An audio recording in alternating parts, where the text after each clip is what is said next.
He made me tie him to a chair with a scarf as I his wife. You might think that's weird, I call that a Tuesday. I'm here at the Snap Awards 2023. It's just like the BAFTAs, if you got BAFTAs for shagging. Once a year, Snap, or the Support Network for Adult Professionals, hosts an awards ceremony in central London to celebrate the best of the best in British adult. I'm here to meet everyone, from Onlyfans models to dominatrixes, and find out what it's really like to be an adult performer in the UK. Over anything! Yeah! So, let's get stuck in. My name is Rebecca Goodwin and I get my flaps out for a living. To say it looks like a punched lasagna, it's not doing too bad. I am Bilbo Shaggins. Irish Bull. Irish Bull. Pleasure to meet you, sir. Nice to meet you, mate. Your reputation precedes you. Oh, so does me cock. How did you choose your name at Irish Bull? Oh, well, I'm Irish and I have a cock like a bull. Wasn't hard. I beat up men, and they pay me for it. Why did they pay you for it? Oh, because they're naughty boys and they need to be punished. What's your favourite kind of porn to make? Yeah, he likes sensual, he loves sexy sensual. Yeah, definitely. I like to see deep throats of you fucking slobbering all over your fucking face. I'm nominated for, niche performer, and I'm nominated for the best performer website.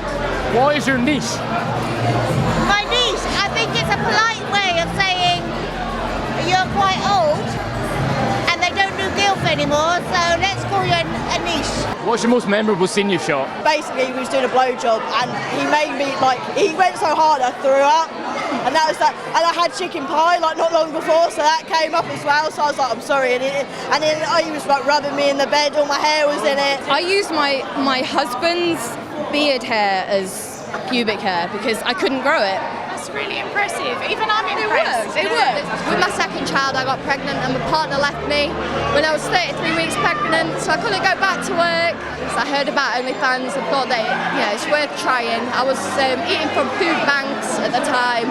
Shout out to Compass Food Bank in Chesterfield. They kept me going for quite a while. It's worked out really well for me. I've managed to buy a few properties now, and I'm financially stable, and I get to spend a lot of time with my children.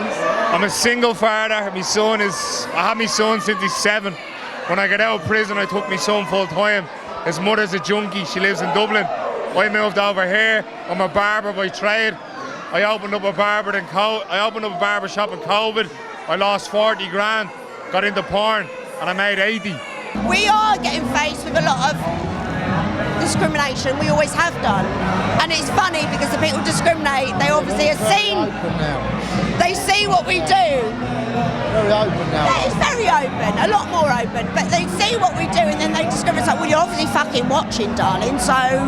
Yeah. Is that something you face, like actual discrimination for being a porn star? How does that manifest? I came to an awards a few years ago and we had the Women's for Rights outside and they were spitting at us women.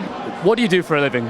I work as dominatrix. So one of my favourite things is water sports. I love pissing on people. And I also love caning because there's a real skill to it. There's a lot of accuracy. So I really enjoy that. But I think the thing I enjoy most is connecting with another human and sort of sharing an experience. What's your most memorable scene you've shot, sir? Oh, God. Somebody once stapled my bollocks up and... Oh, wow. Well, so there was that. I once got locked into a box and then with only my head sticking out, which was then used to be spat on and turned into an ashtray. There's probably more.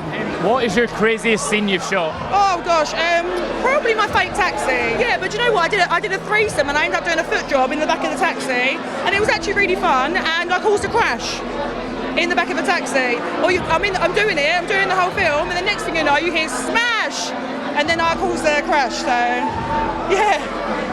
What happened after that? We just carried on. What would be your fantasy scene to shoot? I don't know if it would be a fantasy scene to shoot. The whole thing for us is about you gaining confidence, isn't it?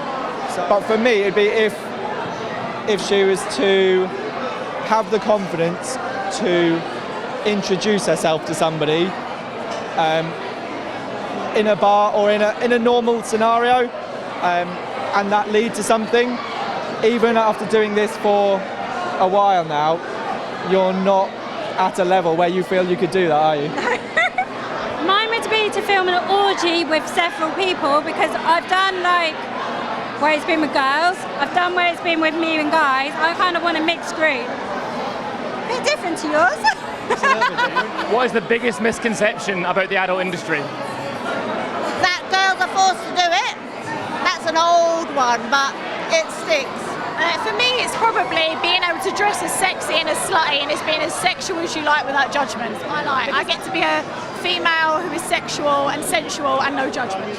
It's a very empowering job. Very empowering. There's some stuff that I do isn't that difficult in essence, but being camera aware, for example, is a skill.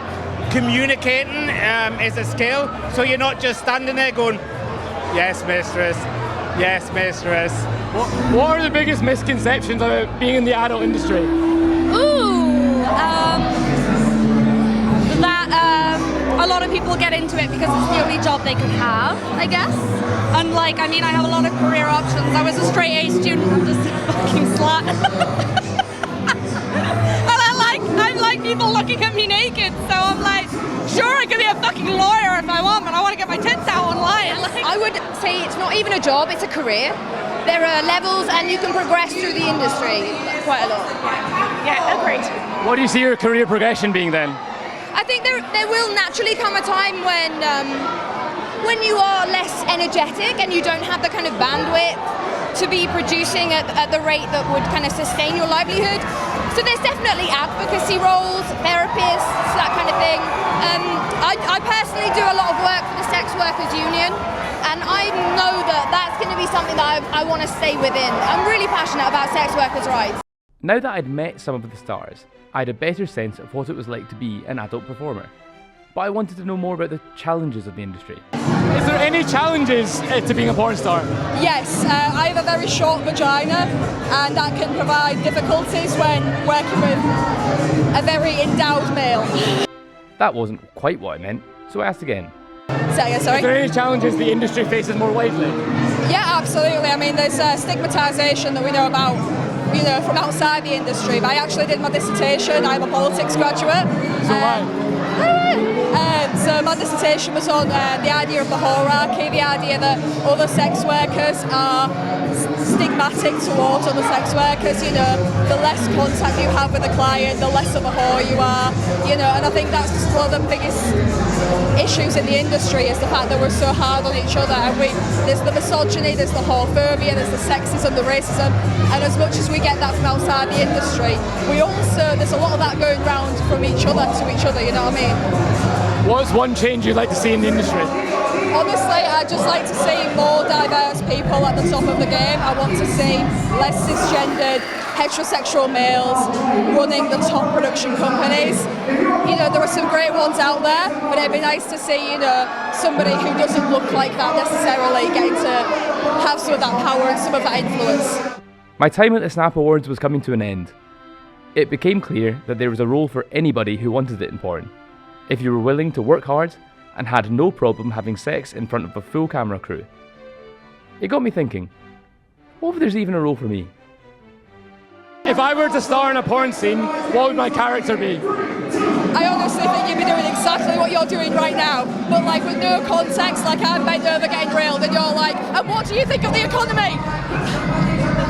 Yeah, I'll get into that. Yeah, we can arrange that. Yes, do it. I'd love to see it. Let's go. This has been the Snap Awards 2023. Sorry, it's hard when we have clothes on.